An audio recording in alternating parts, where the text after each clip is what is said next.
Hey guys, how you doing? We got another World War III update here. I know it's been a couple days, guys. It's been a couple days since my last video. I've been a little busy. I've been out of town for work. Haven't found time to make a video. But today, on Father's Day, when I was, just hanging with the fam, I saw U.S. shoots down Syrian aircraft for the first time, and I was like, whoa, this is a little bananas.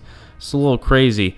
This is the first air-to-air kill by the U.S. military since 1999, right? And we got to ask ourselves, why did this happen? The initial reports, what we're getting is that a Su-22 Syrian Air Force fighter jet bombed local forces in Syria. And the reason why America cared about these forces and why, America responded in this manner was because apparently this coalition, this fighting force, was actually backed by the USA. And, I mean, this is what we've been seeing, guys, in Syria. Syria's a proxy war between the U.S., Russia, and more Iran now.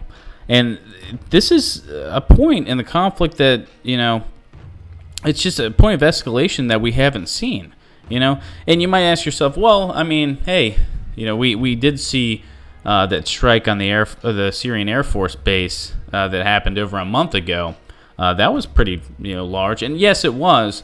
But I feel like that was more of just sending a message. I mean, the Air Force base was up and operational the next day. The Pentagon came out and stated that they destroyed 20% of Syria's Air Force. That seemed to be a lie.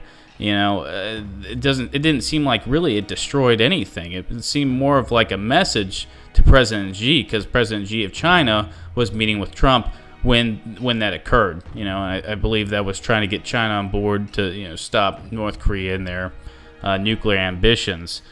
But this is a direct attack between the U.S. and Syria, and we're gonna have to see how things fall into place, how the dominoes lie, or the dice lay. I don't know.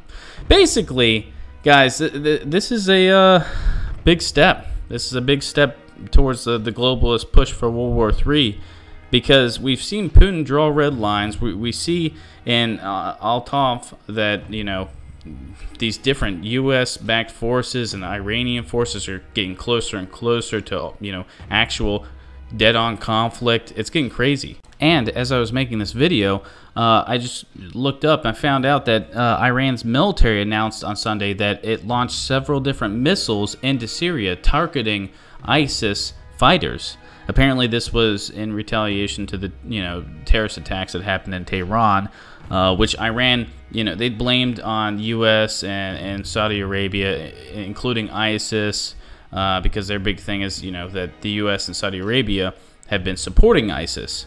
And this just adds more fuel to the fire, what's going on in Syria. Syria is a big proxy war. A lot of people have thought that Syria could lead to World War III, especially pitting U.S. and Russia against each other, and throwing Iran in the mix, especially with Saudi Arabia, what's going on with Qatar right now.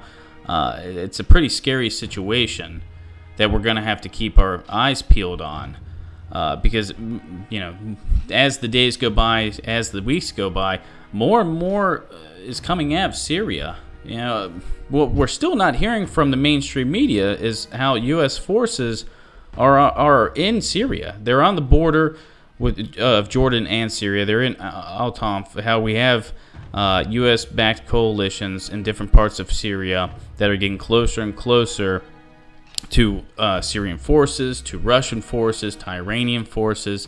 So the situation is growing day by day, and it's something we're going to have to keep our eyes peeled on, guys. And of course, if something comes out, we'll talk about it, we'll discuss it. But guys, things really seem to be coming to a head here in Syria, and something is going to pop off, just like we saw with the U.S. shooting down this Syrian fighter jet. So we're going to have to see how Russia and Iran respond to this action. But guys, as more develops, we'll talk about, we'll discuss it. I'll make a video on it.